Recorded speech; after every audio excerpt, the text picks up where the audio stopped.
Welcome back, Lorcana players. It's Poisonous. Today we're going to be taking a look at the deck list that you need to know and be ready to play in Set Champs. So Set Champs for Reign of Jafar starts this weekend, and there's going to be lots of competition. The prizing this time is the Jafar promo and the Jafar playmat. In my opinion, the playmat is one of the best looking ones to come out in a long time, so I think that there's going to be some extra competitiveness trying to win these promos and playmats. The card itself is also really cool, and I think it's going to be a card that sees play going forward once rotation happens. The effect is pretty strong, and it quests for 3, so it's a good card. I think it's going to be a lot of fun to have Set Champs come up this time around. This deck list video is going to break down the most popular and kind of most successful decks in the meta right now, and give you some ideas of what you want to play, and also what you can probably expect to be playing against. As always, thanks for checking out my videos. We're on the quest to 1,000 subscribers, so if you're not subscribed yet, make sure you smash that subscribe button, like the video, leave a comment, let me know what deck you want to play for Set Champs coming up, and drop any comments letting me know how you did. Got a link in the description for my Twitch channel as well, if you want to follow me there. I've been going through some tech issues, but a replacement part for my setup is coming tomorrow, so I'll be back on streaming and producing videos more regularly, but I've been kind of offline for a little bit because of technology issues here, but we'll be back up and running again soon. I did want to get this video out for all of you though, so let's dive in and take a look at the deck lists. So the first list that I want to break down is Amber Steel. So right now there's 2 very strong variants of Amber Steel, and there's a good chance that you'll run into one or both. So of course we have Steel Song, which is, been around since Set 1, very popular deck. It's been reimagined a little bit with the removal of A Whole New World. So this list and kind of the ideas behind it are somewhat popularized by Ed Chu and the deck that he played at Worlds. Even though that deck was in the 3-deck format, which has kind of a different strategy to it, this deck and the strategy that he used in choosing these cards, for the most part, seems to be pretty good into the current meta.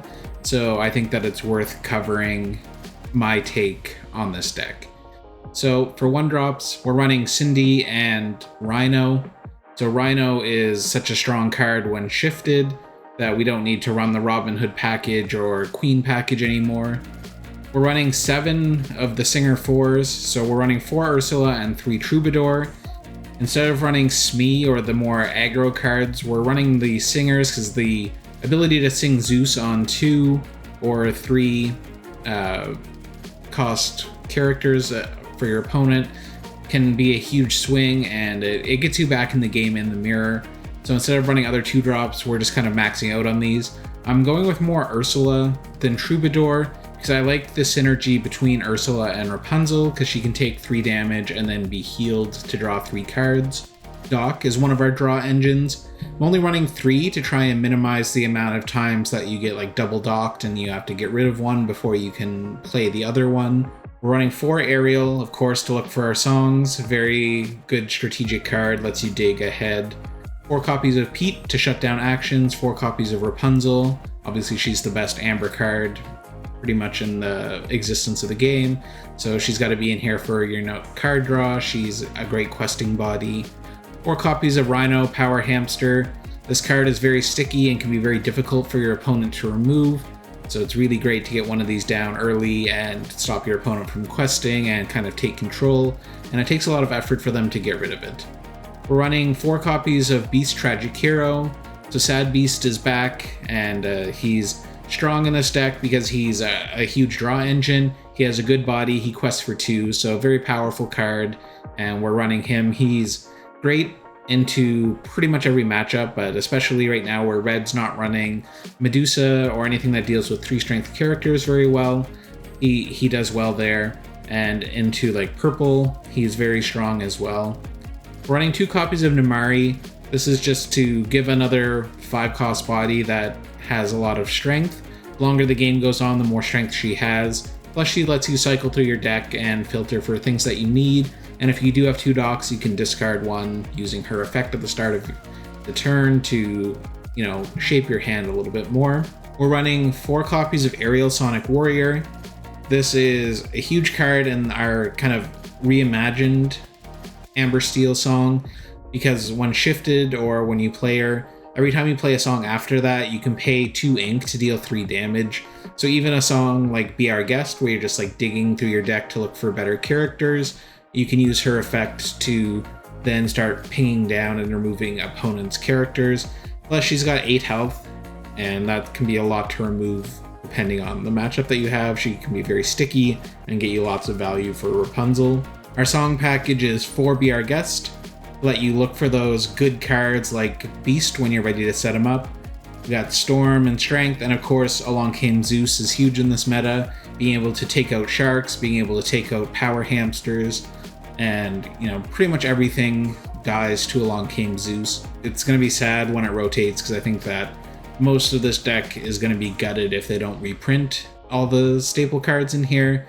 But overall, deck very strong. I can see this being a way to easily win a set champs, depending on your matchups and your local meta. But I think that this reimagining of Steel Song makes it more consistent into a lot of decks.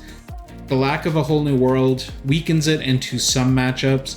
The main matchup, I would say, is probably like red-purple.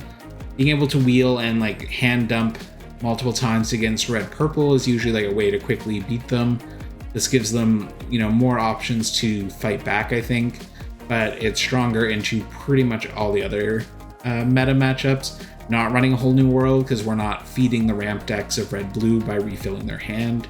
All of our card draw is just our card draw in this version of the deck. The next deck we're going to break down is Amber Steel Aggro. So I've actually made a video about this deck when the set first released, and I think that this deck is still doing really well in tournaments. I see in some of the big tournaments that happened over the weekend, this deck, or very similar iteration of it, made top 8 and top 16, and even a top 4 in one of them.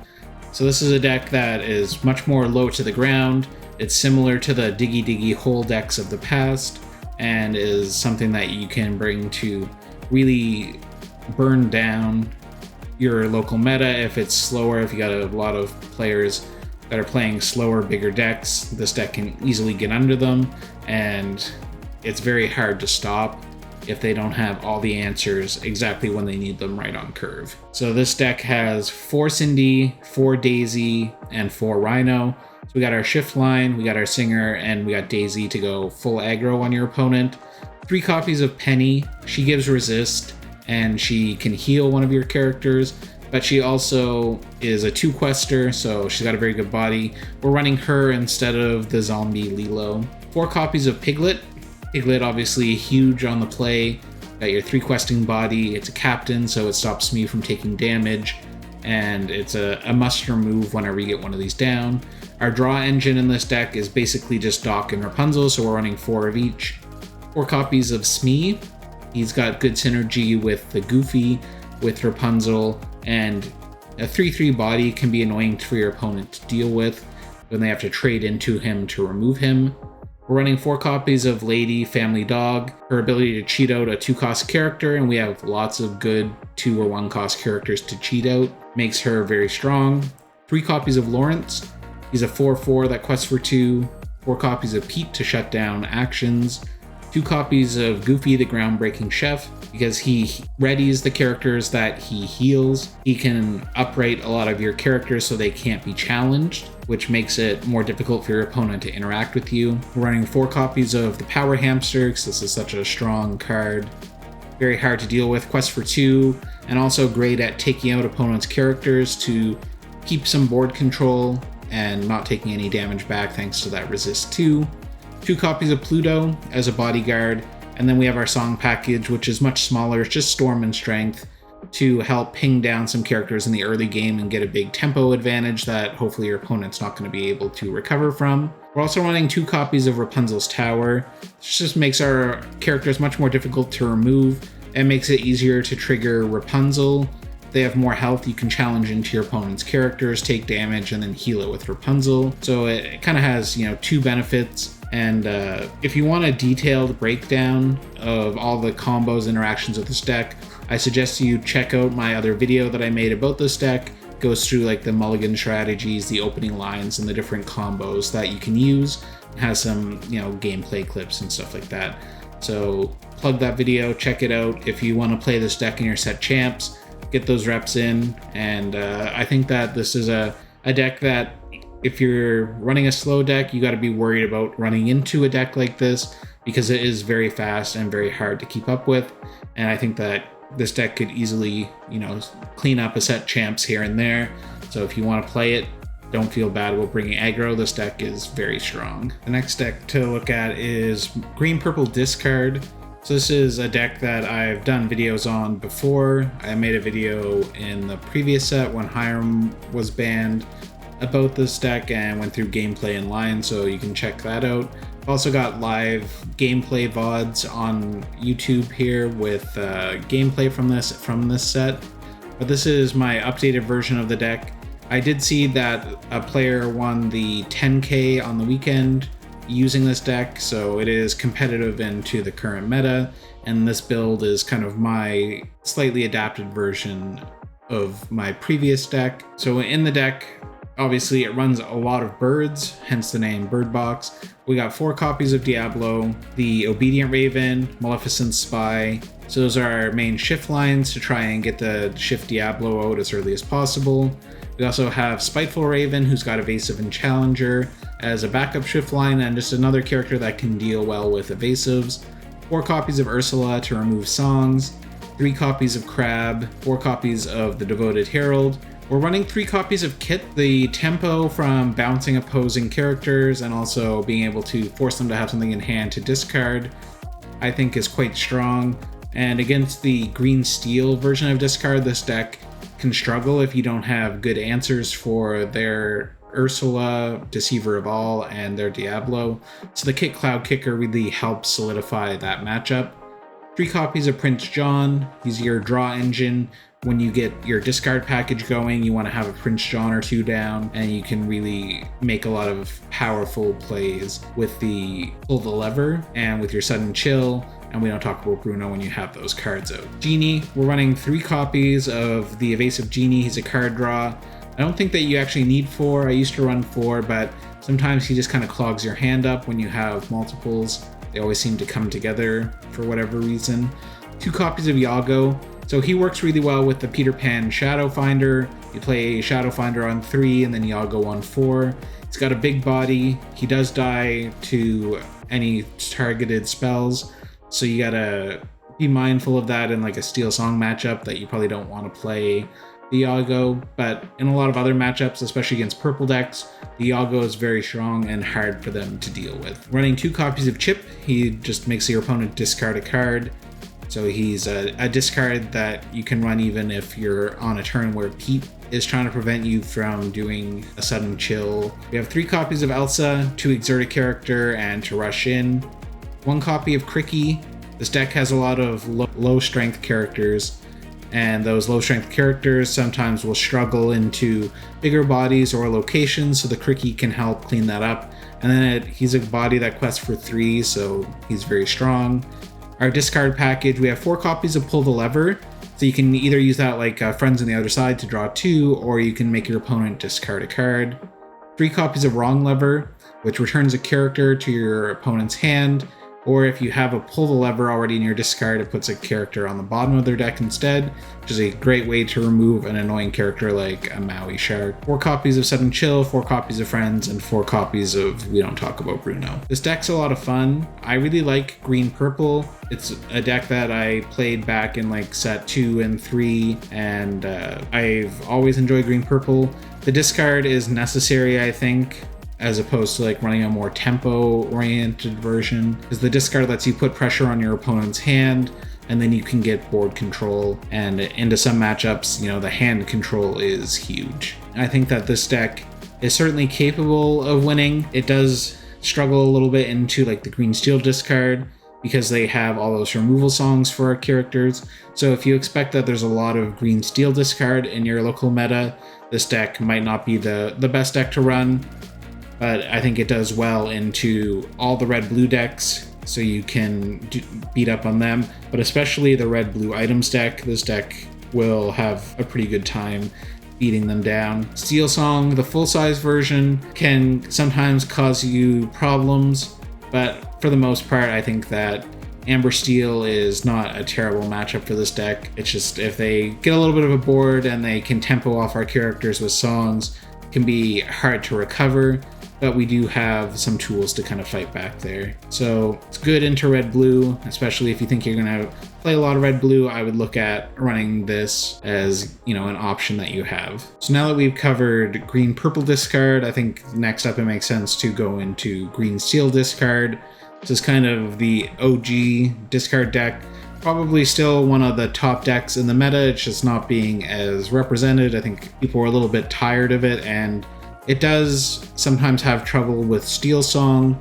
So the increased prevalence of Amber Steel has brought this a little bit more into check than earlier in the set when green steel discard seemed to be like the clear favorite for everything. So this deck list is pretty traditional. The new additions, of course, are Chip and Beyond the Horizon, but everything else is pretty much the same package that we've been seeing for green steel discard for quite a while. So 4 copies of Maleficent Spy, 3 copies of Morph, and we got lots of different shifters for Morph. We can shift to Beast on 3, or we can shift to Pete and Tinkerbell on 4. Also have it as a backup shift for Diablo. If you didn't hit the Maleficent Spy on 1, you can shift onto it. So it's good. It's a good all-around kind of piece to connect the dots in this deck. 4 copies of Ursula to pick songs and contribute to our discard strategy. Got, of course, our 4 Diablo, 4 Prince John. The Prince John is the most important part of this deck because it's our draw engine. We do have Beast, but for the most part, Prince John is going to be how we draw cards and how you build the advantage to win with this deck. 4 copies of Deceiver of All.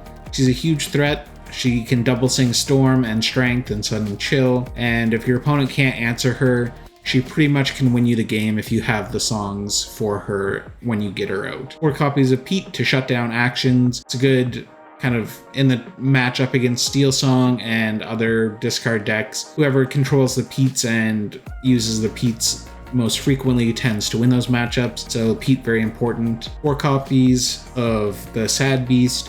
He is our other backup draw engine, and we've seen him now being added to Steel Song, but he's been in this deck for a while because he has the ability to shift. We got our 2 copies of Chip for extra discard, 3 copies of Muses. Because we're running so many songs and the ability to double sing, this deck really can benefit from the strength of the Muses to bounce opposing characters like in Steel Song or in aggro decks. Bouncing and killing all their tempo is very strong, and because she has ward, she's pretty much impossible to remove except for with Big Sisu or like a board wipe like Be Prepared. We have 3 copies of Space Pirate Pete. He's a very good shift on the Pete that we're already running. He has resist 1 when he's exerted, and he's just got a huge body that your opponent can sometimes struggle to deal with, and opponents can't sing songs when he's exerted, so he's got some extra spice into like other discard matchups and into like the Steel Song matchup, so he's very good. I'm running 1 copy of Tinkerbell. I think that the ability to shift her on Morph and then take out a character and splash damage, kill another character is really good. I also would consider as extra spice taking out the Tinkerbell and putting in the Sonic Warrior, because you can shift the Sonic Warrior on Morph or just player 4/6, and then all your songs that you play after that, you have the option to do your extra damage and kind of get some extra tempo that way. Probably not necessary, but it could be a fun card to try out in this deck. It's something that I would consider playing. We got 4 copies of Sudden Chill, Storm, Strength, and Bruno. 2 copies of Hidden Cove. Cove is very versatile because it lets you move your characters there and gives them +1 health and strength, which can change the math on how your characters get removed and how trades could happen that suddenly now go in your favor. We're also running 2 copies of Beyond the Horizon. Sing together, and then you get to choose either you, your opponent, or both, discard their hand and draw 3. This card makes the discard strategy very reliable. Sometimes, you know, you're up in a matchup where you want to discard your opponent's hand, but they just have so many cards that it's pretty much impossible, even if you have the Ursula and the Sudden Chills and everything, because they just have too many cards in hand. So the Beyond the Horizon does a good job of negating that, because you force them to discard their hand and just draw 3. And when that happens, you can then have a more palatable size of hand to then start picking away at. And if you have a Prince John down, when they discard all those cards out of their hand, you get the option to draw off of all of those cards as well. So very powerful, and it's a bit of a busted combo, honestly, in my opinion. But since this deck hasn't been as heavily represented in the meta lately, I think that people might forget about how toxic it is, and it's something you could bring to a set champs to, you know, shut down your red-blue opponents, beat up on the green-purple and some of the other colors. Red-purple, I think especially, will struggle against this deck, and Steel Song with a Whole New World might be a bit of a challenge, but if they're not running a Whole New World, I think that this deck gains a bit of an advantage there. As long as they can't get too far ahead, then you can lock out their hand, then lock out their board, and take control. This deck isn't a fast winning deck, relies on control of hand, control of board, and then slowly climbing. So you just need to kind of be aware of that against decks like the red-blue items, where they're racing to a win con on the board with items that you can't necessarily interact with, that you need to be aggressive in questing, because you don't want to let them get too far ahead. So now that we've covered Amber Steel and our green, purple, and green steel discard, the next big contender in the meta is red blue. There's also 2 distinct variants of red blue that are kind of circulating right now, and both of them have their merits. Both of them, I think, are very good and capable of winning. So we'll dive into the Shark or the DKP style list first. So this is a version that I've been running online and had a lot of success with, and it's very similar to the lists that are out there. A couple changes that I've made to kind of tweak for my local meta that I think are pretty good. But let's go through the list. It's 4 copies of Tipo and 4 copies of Sail, so that's our ramp. We have 3 copies of Super Goof. So I am running a lot of goofs to help deal with the more aggressive meta that we're in right now. I think that the goof is really good at, you know, taking out a Smee or Cindy, that kind of thing, and setting up a body that might survive to then sing How Far I'll Go. I've switched off the Grammatala and on to Kita. I think that Kita is very versatile because she has ward, so she oftentimes doesn't get removed and you get to use her effect, or you can challenge with her. But her effect is that you can exert her to look at the top 2 cards, and then you put 1 in your ink and 1 back on top of your deck. This card can pretty much beat discard on its own, because you're not putting the card in hand, you're putting it on top of your deck. When you're struggling to keep a hand size with this deck against like a green steel discard, it's really nice to have Kita always put the good card on top of your deck, so you can draw it next turn instead of having it sniped away from you each time that you filter your hand. And because it has ward, like I said, very difficult to remove, can only be removed through challenging.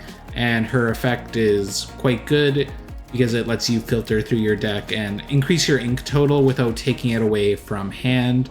So I really like this card. 3 copies of Maui. Again, same as the Super Goof. It's just to deal with the more aggressive decks. You need a bigger body to take out things like the Beast or the Namari, and also really good into locations.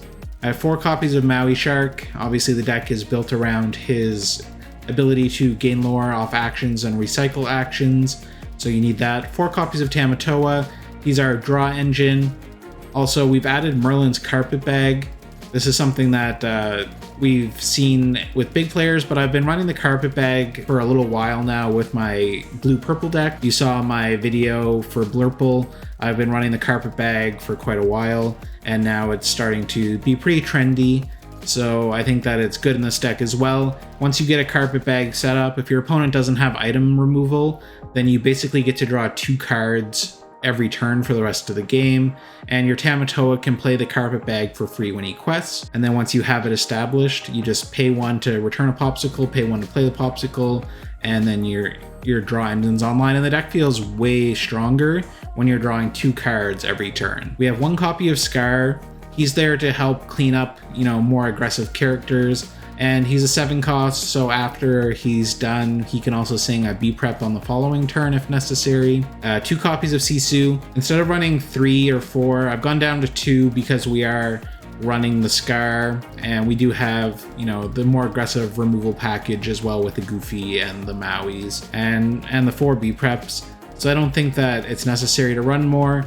Also, without the coil, the Sisu is not quite as strong into every matchup as it is in like the items deck with the coil. So I think that running other options also makes sense here. For our action package, we have 4 copies of Develop, 1 copy of Hideaway. This is to help deal with locations, but also importantly in the red-blue items. It's like not a mirror, but it's red-blue versus red-blue. Being able to put their workshop into their ink and kind of shut that down, and then maybe even recycle the Hideaway with your Maui Shark is very strong. If you expect a lot of items players, then I would even go up to like 2 Hideaway.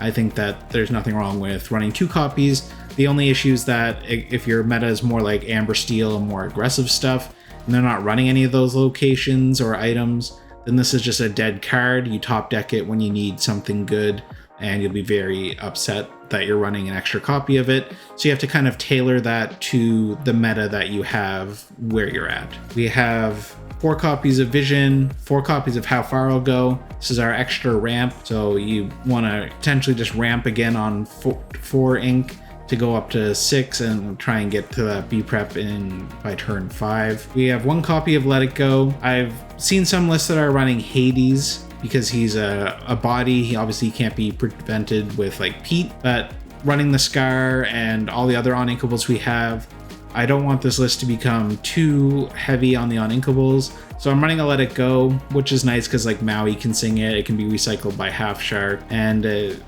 I think that Let It Go is still, you know, a good choice. Hades also good. I really like Hades, especially in my Blurple deck, but I've chosen to go with the Let It Go here. 4 copies of Pirate's Life. Obviously, you keep moving the goalpost on your opponent if they're playing an aggressive style, and you keep reducing their lore at the same time as dealing with their board. It's a good way to win the game. And the Pirate's Life also big into like, you know, other red-blue, red-purple, other more grindy matchups. The Pirate's Life's really important there. 4 copies of B Prep to control the board, do the board wipe. And then we have our item package with the popsicles and the carpet bag. And then 4 copies of Manor. So DKP very famously does the B Prep into Manor or the double Manor turns. So this is still extremely strong. If you watched the 15K on the weekend, you saw the double Manor after doing some board wipe stuff was really strong into winning out against Amber Steel. So the Manor, very strong with 9 willpower. Don't underestimate how good this card is at, you know, once you get one on the board, you just keep protecting the board so they can't get rid of it, and it'll just put a clock on the game and win you the game. So I'm not sure if I could say that red-blue Shark is better than red-blue items. They both have their merits, but I think that if you wanted to run Shark, you could very easily win a set champs with it. We saw it got first place in the 15K, and then at the Italian Grand Prix, I think that it was like red-blue versus red-blue in the finals. And, you know, it could go either way.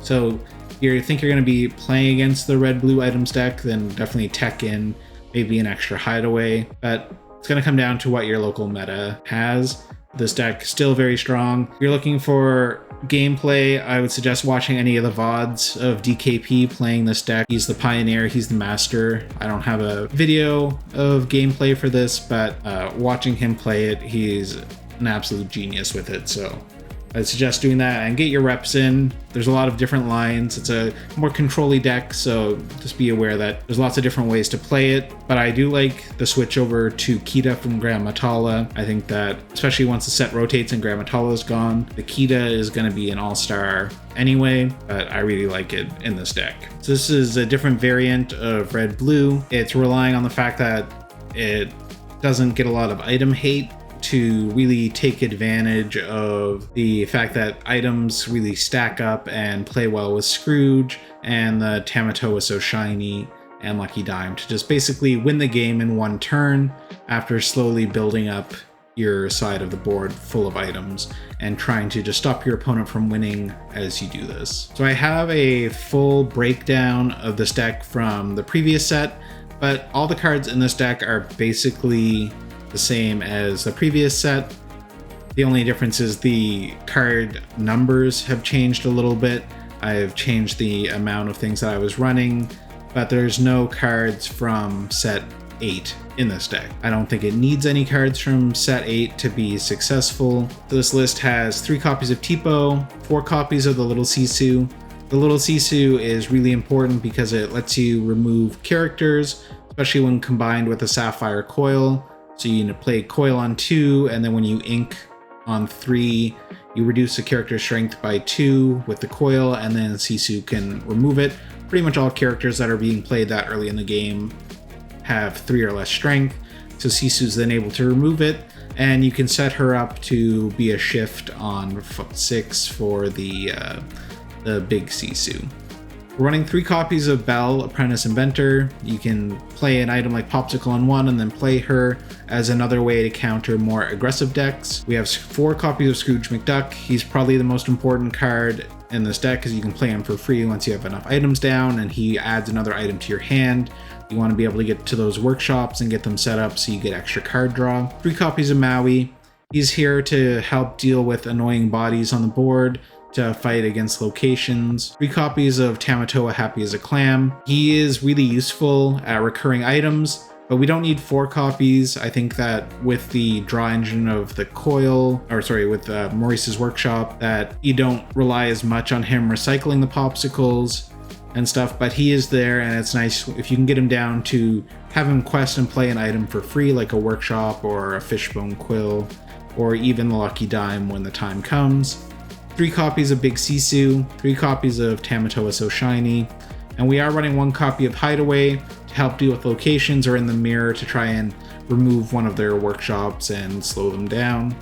Our ramp package, we have the 4 copies of Sail, 4 copies of Vision. This is just to try and search for the pieces that you need. Once you have a little Sisu, if you don't have a big Sisu in hand, it's sometimes helpful to play Vision, and you can go ahead and dig for that big Sisu or the B-Prep, or Maurice's Workshop if you don't have one going yet. 3 copies of Brawl. The Brawl is kind of supplementary to the Sisu, but it's just another way with the coil to remove those bigger characters while you're trying to do your item stuff. 2 copies of B-Prep. I know Ed Chu was running no copies of B-Prep, but I think that there's just certain matchups where you need that as a fallback to try and wipe the board, especially against like the Half Shark. It's nice to have other ways to get rid of it other than just relying on like multiple coils and multiple inking to get his strength down low enough. Our item package is 4 Vitalosphere, 4 Popsicle, 4 Coil, 1 Fishhook. It's very helpful with Maui to give characters additional strength or to give them evasive. 3 copies of Fishbone Quill, 3 Workshop, and 1 Lucky Dime. If you're looking for a more detailed breakdown of how to play this deck, check out my other video about it, where I go over all the different starting lines, the mulligan strategy, and the different things that you need to kind of keep track of to win and all the combos that you can use. I did finish top 4 in Set Champs last set using a very similar list to this, and the meta has gotten faster, so I've adjusted to try and make this deck deal with it a bit better than the previous one, because the meta is faster now without a doubt, especially with the Amber Steel and Amber Steel aggro being the way they are. But I think that this deck is good. It beats up pretty good on like red purple, on any slower deck that doesn't have any item control. This deck can just win, and you have enough stuff to deal with aggro. You just gotta kind of prioritize that if you know you're in an aggro matchup. So this deck is still a top competitor in the meta for sure, and if you're in a local where you know that they're gonna be playing this a lot, consider item hate of some form or another just to help you out with this matchup if needed. The problem with item hate is that it's really bad into other matchups, so you just have to be mindful of that. And the final deck that I want to cover is Blurple. Blurple has long been a pet deck of mine. I really enjoy playing Blurple and working with Blurple lists to try and make them viable in the current meta. And I think that this deck does pretty well into the meta and has the ability to beat like red-blue has the ability to beat the amber-steel aggro. The tougher matchups for this deck are going to be the full-size Steel Song with the Whole New World, and the red-purple can sometimes go over this deck, and it's not unwinnable, but it's a tough matchup because they have access to like Be Prepared, and there's not much we can do about it. It's a big resource battle, and red-purple can beat this deck. So let's break down the deck list. We got 4 copies of Tipo and 4 copies of Sail. We're not running any 1-drop characters. We are running Popsicles to play on turn 1. We're also running 1 copy of Croquet Mallet, which is something that I've really enjoyed using to get extra tempo with Tamatoa and with the Carpet Bag. We're running 3 copies of Fox and 4 copies of Crab. Crab, very useful, especially in a challenge heavy deck to make it easier to take down characters. We're running 4 copies of the Belle Apprentice Inventor. Getting her out on 1 after playing an item is very good into aggro decks, and it's also really good into Steel Song if they play Cinderella. It's a body that Cindy can't remove at least right away, so it causes them some problems. 4 copies of Genie. He's a good card draw, evasive, quest for 2. 4 copies of Goat. The Goat plays are very good into like the red decks to try and win the game before they're able to do so. So against like red-blue items, red-blue shark, and even against red-purple, the Goat is kind of instrumental into winning the game. We're running 4 copies of Elsa to exert characters and make them challengeable, so that's the main way that we deal with our opponent's board. I've gone back to running the Donald Duck to ink the top card of your deck because he's a 2-quester, because he inks and gets us up to our 7 ink faster for Hades. He seems pretty strong, and I've actually found that he's really good again, and I really like this card, so happy to be running it. Running 2 copies of Cusco, Selfish Emperor. The main reason I'm running this is for the item hate, because you can ink your opponent's workshops. If they play Manors, you can ink the Manors. So very useful for that. Also, because we're running a bounce package with Fox, you can pick up Cusco and play Cusco again and remove a second item. I also tend to prioritize removing the Sapphire Coil. The Sapphire Coil with the big Sisu can be pretty detrimental to this deck, so removing the coils also very helpful with the Cusco. And sometimes we do have a lot of ink, so you can actually use his secondary effect of giving your other characters resist, and can be kind of fun to do that when the time calls for it. 4 copies of Tamatoa. So he's one of our main draw engines, but he also helps us get the Carpet Bag down for free. But what I like to do is, if you have the Croquet Mallet in your discard, is bring back a Popsicle and the Mallet, play the Mallet, make Tamatoa have Rush, and then he can start challenging things right away. So basically for 7, you can play Tamatoa for Rush and have a Popsicle to spare. 4 copies of Hades. Obviously, if you've ever played against Blurple, you know that they always seem to have Hades. Picking up Hades with Fox and then playing it again the following turn. Removing Sharks, removing any other painful characters like the Power Hamster. The Hades is very strong, so he's got a big body that quests for 2. And our other kind of catch-up mechanic with this deck now in set 8 is Monstro. He has Rush, and you can discard cards from your hand to then challenge your opposing characters. And if you have Popsicles, you can heal him, you can discard and then keep challenging.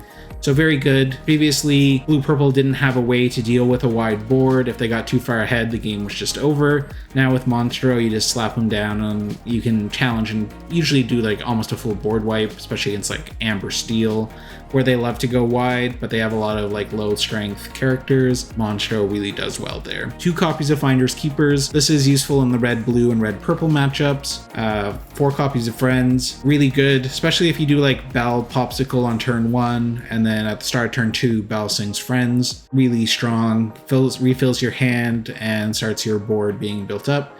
2 copies of Into the Unknown, so just extra removal. I was running 4, but I found that you don't need 4, 2 is often enough. And then we have our item package with the Croquet Mallet, Popsicles, and the Carpet Bag. So I've ran this deck online quite a bit, and the purple package does well into aggro, and the other cards do well into like the big, red-blue. So really the weaknesses of this deck are red-purple and the full-size Steel Song, but into pretty much any other matchup, I'd say that this deck has strong chances. And It's not unwinnable in those other matchups. So like obviously no deck has a 100% good matchup into every other deck. So it's just about like comparing what's in your local meta, what you're comfortable with playing, and trying to pick the deck that works best for you. So that's it for the video. That's my breakdown of the current best meta decks. It's basically 2 Steel Song or Amber Steel decks, 2 Red Blue decks, 2 different colored discard decks, and then Blurple. Obviously there's other decks you can run like Green Yellow discard, Purple Steel, mid-range or more aggressive versions are also good. But I think that these 7 decks are probably like going to be the top of your meta and the top of your set champs. So if you're looking for something to play, try out these lists. I've tried them. I've, taken other popular lists and made adjustments to what I think is best for my local meta, but feel free to take them and tweak them. Let me know what you think. Thanks for watching the video. As always, I really appreciate all your support. Hit that subscribe button. And leave a comment. Let me know how your set champs go. I always want to hear about your successes or failures. I've had bad set champs too, but let me know what list you're running. And if you think there's a list I should add or that you think is worth running that I didn't mention, then drop it in the comments. Cheers.